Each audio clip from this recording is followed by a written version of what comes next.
So arrogant people do much better than people who are too nice and, oh my God, no, I'm not that good and I can't and I don't think so. Yes, I said it. Arrogant people at its core believe that they should be winning. They believe, even to delusional points, that they should be, you know, beating everyone who they play against, no matter who, whether most people think that they're not as good as that person, or they think that, or that person's supposed to be, is perceived as a similar level, whatever it is, right? Now, do you have to be an arrogant person to do that? Absolutely not, right? You look at Djokovic, and I don't perceive Djokovic as arrogant. I just perceive that he says what's on his mind, and people can't take it because that's not how society likes it. That's not how society, frankly, is used to saying things and expressing themselves, right?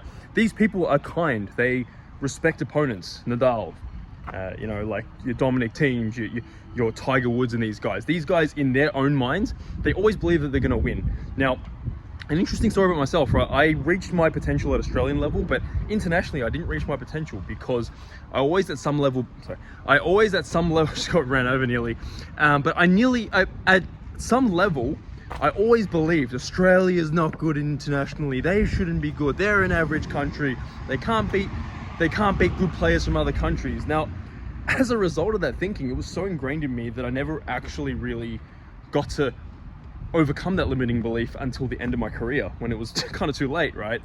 But I would have reached a much better level.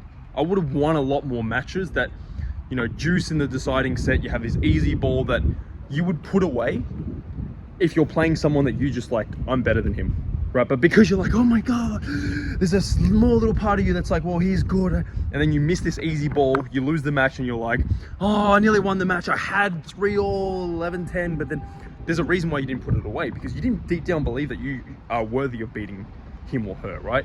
And that fear of success, because the fear of success, what it actually is being successful, you're gonna have to proudly own the fact that you're good, that you won, that you have what it takes. And you're gonna have to step into that role of like, I'm gonna put myself out there, I'm gonna win some, and sometimes I'm gonna lose some. And I have to be able to own those losses too. Success requires you to be bold. It requires you to be a little bit cocky. So a lot of people have this fear to put themselves out there, because if you chase success, you're gonna have a chance of not getting success, and then people are gonna judge you. Well, at least in our minds, we think people are gonna judge us if we don't, right? So people will judge you regardless of what you do, whether you just stay at home and waste your life away, or if you actually go and make something with your life. People are always gonna say something. So that fear of success certainly is a huge thing. More common than fear of loss, right? Much more common. So I had this chat with a professional tennis player who, you know, he's raised by a very nice family. You could tell. I would joke around and say like, you'd beat Tsitsipas, you'd beat this, you're that. He's like, oh really? No. And it's like, that's the reason why you're getting held back, because you don't believe you're actually worthy of the success that you desire, right? For you to actually have the success that you desire, you first need to believe that you're worthy of it. Now, that can't just come because I told you that, right? You need to work on yourself. You need to start to, in practice, in matches, you need to see every bit of evidence as positive evidence that you are able to do it. So for example, if I lose a match 3-1 to the world number 20, and I'm like, I could easily be like, oh, you know, like I managed to get a set because I was lucky. Or I could actually reframe that and be like, well, I got the set. And if, you know, at 1-all, 7-all, if I won 2 extra points, if I find a way to be better at those 7-alls, then if I was 2-1 up, he'd be under more pressure. I would be 1 step closer to winning. And I could have won had the score been that way. I just didn't manage to win the right points. 2 exact same scenarios, but you're reframing one delusionally positive and one delusionally negative, right? There could be so many different cases for what that 3-1 loss would have been, but you get the point. So this is why arrogant people do better, because their mind believes, I should be beating that person. They do believe they're worthy. Now, of course, some really arrogant people do go about this in ways that are quite nasty. Now, you don't have to do that, but you deep down have to believe that you deserve the result that you want, right? Now, that starts with you talking to yourself in a much cleaner and positive way, right? This does work, right? I'm not saying to I'm not saying to carry it so far where maybe you're a club player and you're like, well, I'm going to beat Novak Djokovic. But there is a certain range and a bandwidth of players that you are close to beating. Now, the thing that worked for me to become Australian number one, because I wasn't always Australian number one.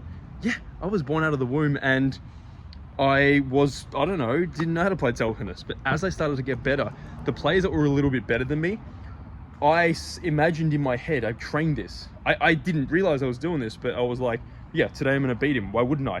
I am going to go out and beat this guy. And I still have this when I play my tennis coach. The funny thing is, I've never actually beaten my tennis coach in a game with proper rules. I've beaten him with the doubles lines, the tram lines, but I've never beaten him normal rules because the skill level difference and the shot selections and experience is so different. But every new session with him, I'm thinking in my head, today's the day I'm going to beat him. I genuinely believe that. Now, I don't have to overcome the mental hurdle as much to beat him, right? I have to improve the skills so that at close moments, I can put enough balls away to beat him, right?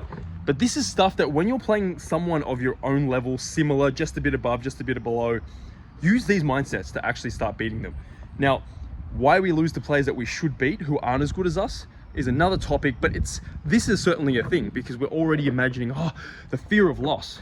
I want to reframe it into imagining yourself grinding them away. Even if it is uncomfortable and the process looks yuck, and it is yuck, it does not matter. Imagine yourself winning. Be solution oriented. Rather than thinking, don't do something, think about how you are going to do it, right? Your language to yourself changes. You start to become the person who always perceives success before it happens. When you're like, don't stuff up, don't this, you're already, so I say don't think of a pink elephant, you think of one. Don't stuff up, you're already imagining stuffing up before that happens. So reverse that, right, at its core.